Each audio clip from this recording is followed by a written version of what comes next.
In part 1 of my West Coast 250 coastal route, I left Tainault and Lochetive and safely arrived at Loch Tarbert and Jura, despite the thick sea fog.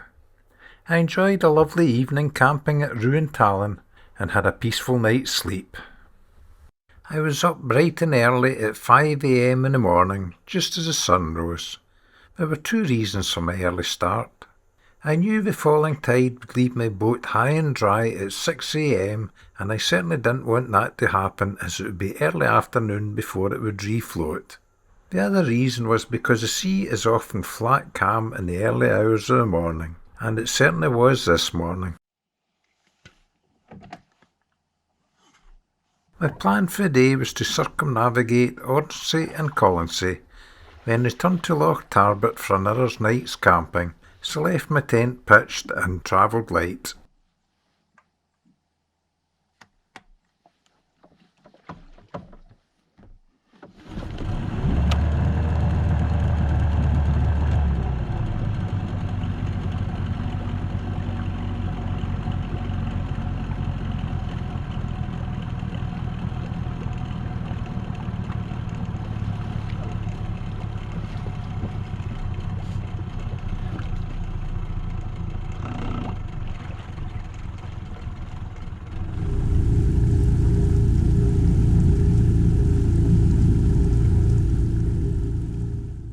It's a 10-mile open sea crossing from Loch Tarbert to Oronsay, so the smoother the sea the better it would be. I was delighted to see both the sea loch and the open sea were like mill ponds.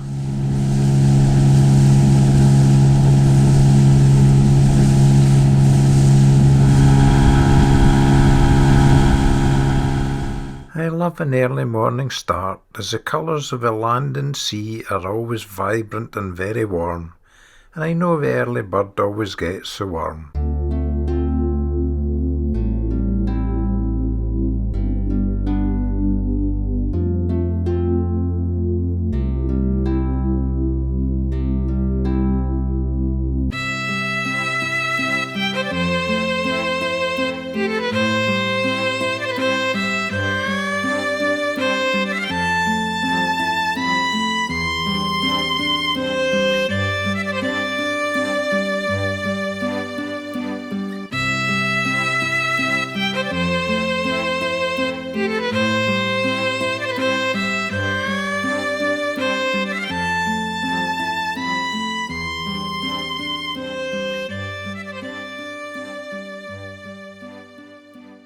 I was heading for the very southern tip of Oronsay, as my first stop was going to be at the ancient Priory on the western side of the island. I was also aware of the many rocks and reefs that guard the southern tip, but not only that, there is a terrible tide race running from the tip, so I was very happy that things were so calm. In fact, they were that calm I felt I was flying instead of boating. Well, until I reached the tide race, that is.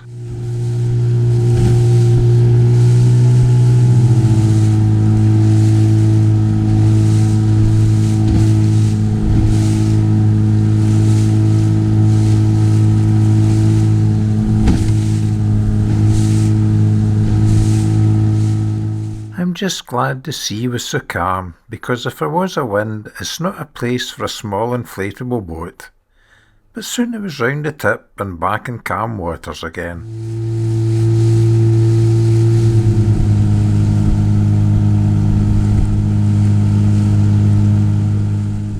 I knew that rocks and reefs were not far under the hull, and at times I could see kelp around a foot or so below the boat, so slowed as I searched for the narrow opening to Port Naloon, the channel that leads to the nearest landing beach to Oronsay Priory.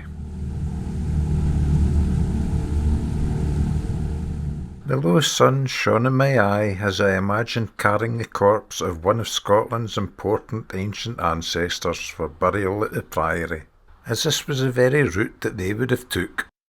I left my boat tied to a rock so it wouldn't dry out in the still falling tide, then walked solemnly past Oronsay Farm towards the Priory. It's generally believed the Priory was in existence in 1353, It was dedicated to St Columba and was perhaps a continuation of an older foundation, but very little is known of it because of its absence of records due to its remote location.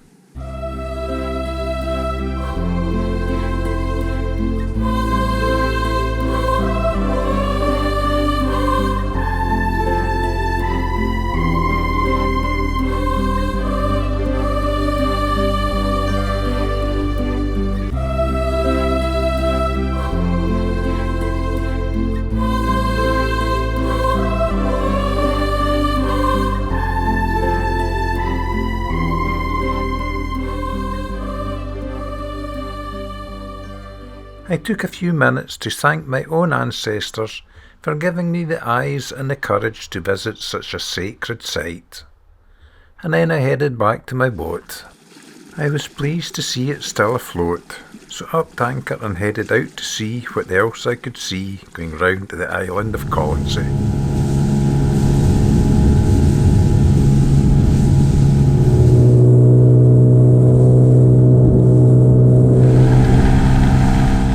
In truth, all I really saw was plenty of rocks which kept me well offshore, so I didn't see as much as I'd hoped to see, until I reached Port Ban and Jura, where the high cliffs attract the many seabirds which nest in the area.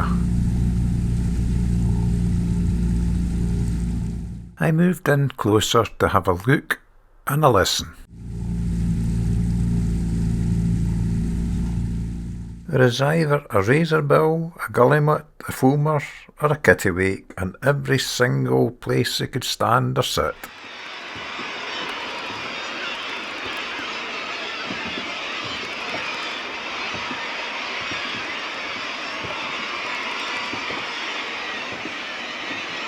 The noise of so many birds is almost deafening, and as for the smell, well, it's very fishy.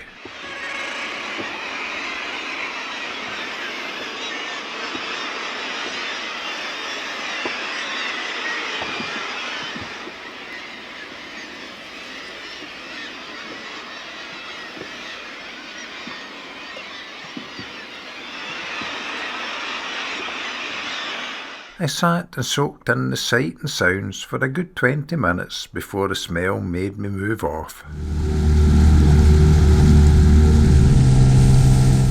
I mused at this little chap who zigzagged in front of the boat, as if guiding me safely through the rocks.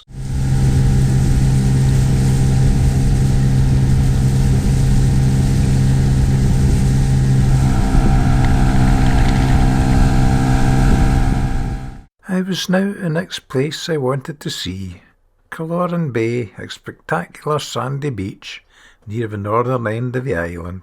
I didn't land as I just spent 20 minutes sitting relaxing with the birds, so only had a look-see before continuing on my way.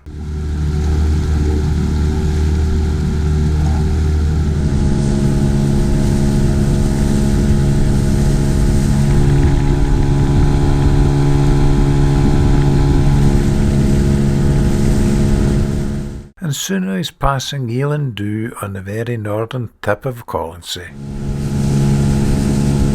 Over the sea, 10 miles to the north, lay the island of Mull.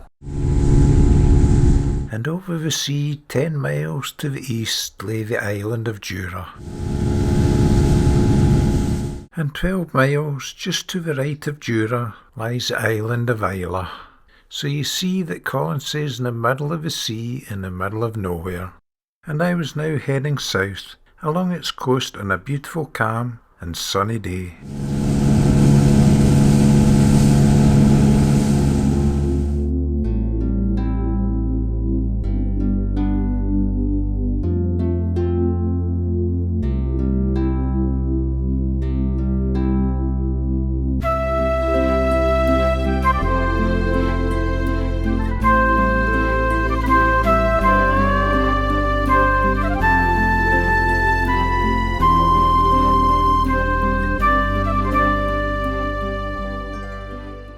I had a quick gawk in Scalasig, where the ferry terminal is, but didn't stop here as I'm still very aware of COVID restrictions and didn't want to upset anyone.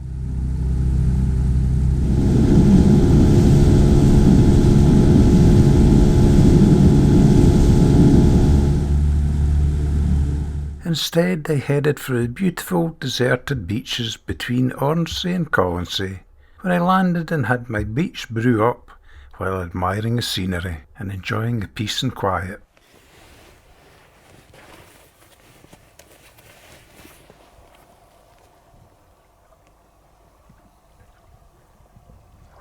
Refreshed, relaxed and satisfied I'd successfully circumnavigated the island, I started to cross back to Loch Tarbert and Jura.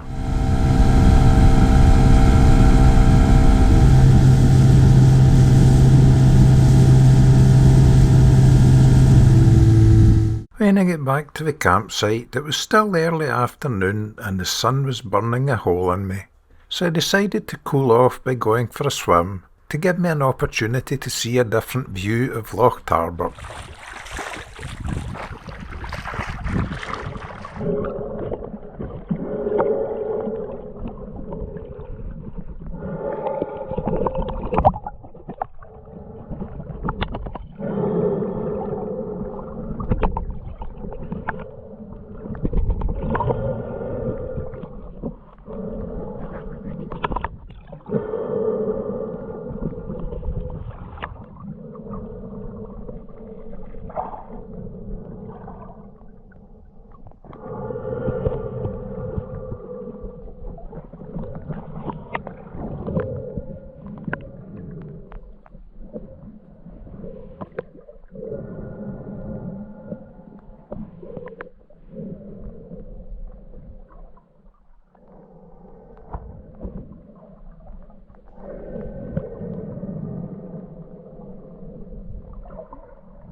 It's a very enjoyable way to get a different perspective of the sea I normally skim over. However, even in this warm weather, I find that I can last about half an hour and then I'm very cold. So once again, satisfied that I had seen enough, I went and warmed in the sun. I can't sit for long or I get ants in my pants, so I decided to have a look around Loch Tarbert. The loch almost cuts Jura in half and consists of an outer basin, several inner basins and a last part which is hard to access unless it is high tide. It involves navigating a narrow shallow channel with a tide flowing around 10 knots, which is the same speed as the Corryvreckan tide race. It's a well-known sheltered anchorage and I was delighted to find a tall ship moored in the first inner basin. The Tenacious was on tour going right round Scotland, and to be a crew member only cost a cool £1,000 per person. It was a total sellout, and I'm not surprised. What a way to see Scotland in a heatwave.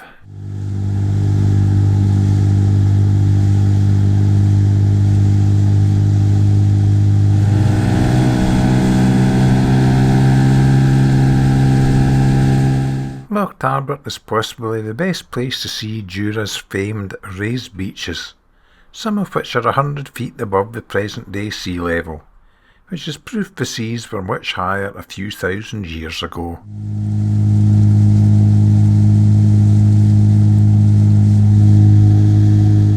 I'm now in the second inner basin and could be forgiven for thinking it was a freshwater loch and not a sea loch.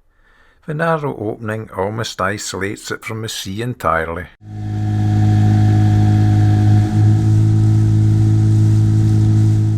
At the head of this basin is another bothy, but I have never been in it. It's generally very popular with visitors to Jura, and I suspect it was closed this time due to COVID restrictions. Almost directly across the loch from the bothy is the narrow shallow channel that leads to the last basin.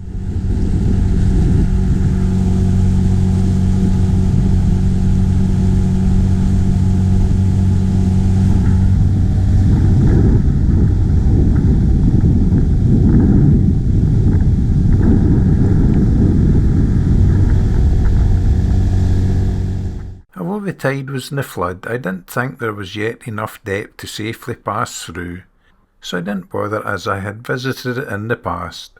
I turned and headed back to camp. Back at camp, I clambered up the wee hill again to enjoy the last look around Loch Tarbert area, as I knew it could be a while before I saw it again.